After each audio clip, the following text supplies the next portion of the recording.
One of the best episode. झनक की मौत का जिम्मेदार अनिरुद्ध खुद को मानता है, लेकिन जब उसकी सांसें चलने लगती है और सृष्टि को लगता है कि अब वो फंसने वाली है तो नर्स को भेज करके झनक को मरवाने की पूरी प्लानिंग बना लेती है। उसकी पूजा को तबाह करने की भी वो हजार कोशिशें करती है, लेकिन हर बार वो नाकाम होती है। और यहाँ पे छोटन कहीं ना कहीं बहुत बड़ी भूमिका निभाता है उसको रोकने में, और अब जाके तो प्रॉब्लम्स और ज्यादा ही क्रिएट हो जाती है। बात करें एपिसोड की स्टार्टिंग की, तो एपिसोड की स्टार्टिंग तो ये हॉस्पिटल से होती है। यहाँ पे अब जा रहे होते मंदिर, तो इनको रोक देते हैं वो लोग, और वो अब बोलते हैं कि तुम नहीं जाओगे। ये तो चाहते हैं कि झनक के लिए जो भी ये दुआ करने वाला है ये ना कर पाए और झनक की मौत हो जाए। अब इनको डर भी होता है ना कि झनक अगर ठीक हो गई तो कुछ भी हो सकता है। डॉक्टर ने तो जवाब दे दिया, लेकिन यहाँ पर अनिरुद्ध किसी की बात नहीं सुनता। वो किसी को कुछ बताता भी नहीं, इवन वो अपने डैड से भी झगड़ा कर लेता है। वो उनको भी बोल देता है कि आज मेरी जान बनी हुई है क्योंकि उसको मैं लेकर के यहाँ पे आया था। अब वो बातें नहीं सुनता और छोटन के साथ में निकल जाता है। हालांकि यहाँ पे हप्पू के डैड बता देते हैं कि वो लोग मंदिर गए हैं। यहाँ से ये लोग भी मंदिर के लिए निकल जाते हैं। जब वो मंदिर पहुंचते हैं तो वहाँ पे मंदिर बंद होता है, तो ये कैसे भी करके एक थोड़ी सी मिट्टी बगल में होती है उसको लेकर के वहाँ पे शिवलिंग बनाते हैं और कपड़े जुगाड़ करके बाकी जो भी सामान जो सामग्री लगती है पूजा में वो सभी को वहाँ पे पूजा करने लगता है। लेकिन जब आस पड़ोस के लोग देखते हैं तो वो फैसला करते हैं इनकी मदद करने के लिए। उनमें से ही एक बंदा जाकर के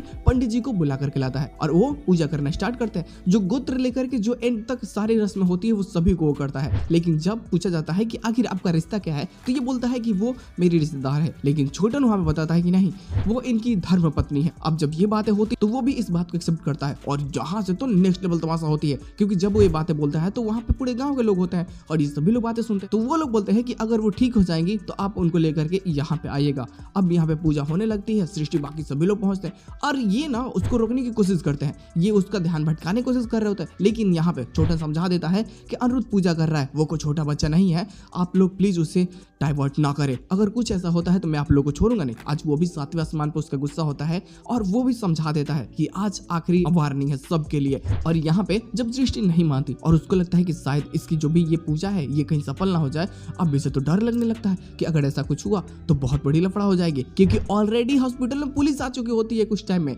और वो उन्होंने तो भाई सर्च कर लिया था, लेकिन जब कुछ मिला नहीं तो वो चुपचाप चले गए थे, लेकिन वो फिर दोबारा आएंगे इसी चीज से लेकर के छानबीन करने के लिए, स्टेटमेंट लेने के लिए पेशेंट का। और तब जो हुआ होगा वो तो पता चल ही जाएगा कि जहर आखिर मिलाया किसने है, और इस चीज का डर इससे अब सता रहा होता है।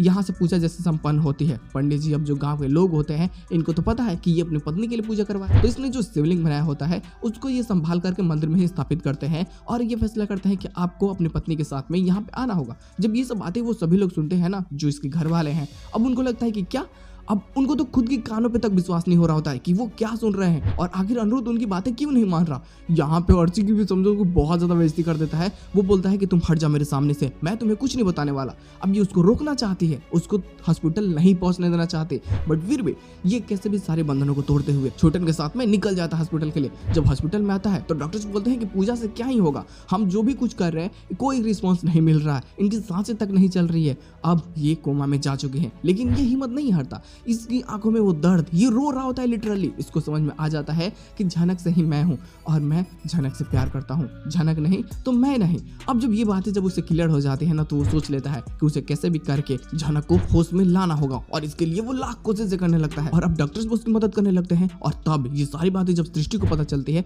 तो फैसला कर लेती है कि हॉस्पिटल से ही किसी नर्स को भेज करके वो झनक को मौत की घाट उतरवा देगी, ताकि कभी सच्चाई सामने ही ना पाए कि जहर मिलाने वाला शख्स कोई और नहीं बल्कि सृष्टि ही थी। अब ये तो इसकी बहुत ही खतरनाक प्लानिंग होती है। इसमें अनिरुद्ध की मॉम भी मिल जाती है, तो अब अनिरुद्ध के लिए भी बहुत सारी मुसीबतें क्रिएट हो जाती है कि उसका अपने ही उसके खिलाफ खड़े हो रहे होते हैं। उसे लगता है कि झनक कभी ठीक हो ही नहीं पाएगी, लेकिन हमेशा की तरह छोटन यहाँ पे उसका ढाल बन जाता है और वो फैसला कर लेता है कि वो अंतिम समय तक, जब तक झनक ठीक नहीं हो जाती, वो आसपास ही रहेगा, किसी को उसके कमरे के पास भटकने तक नहीं देगा। और वो सृष्टि की सारी प्लानिंग्स को नाकाम करता है और यहाँ पे उसका सही में चाचा होने का वो फर्ज निभाता है। और वो फैसला कर लेता है कि झनक मेरी बहन, मेरी बेटी जैसी है, मैं उसको मरते हुए नहीं देख सकता, मरते हुए नहीं छोड़ सकता। अगर सब कोई उसका साथ छोड़ भी देंगे तो भी मैं सपोर्ट में खड़ा हूँ। और अनिरुद्ध का तो रो रो करके बुरा हाल हो रहा होता है। वो ये नहीं समझ पाता कि आखिर ये जो दर्द है आखिर ये क्यों है।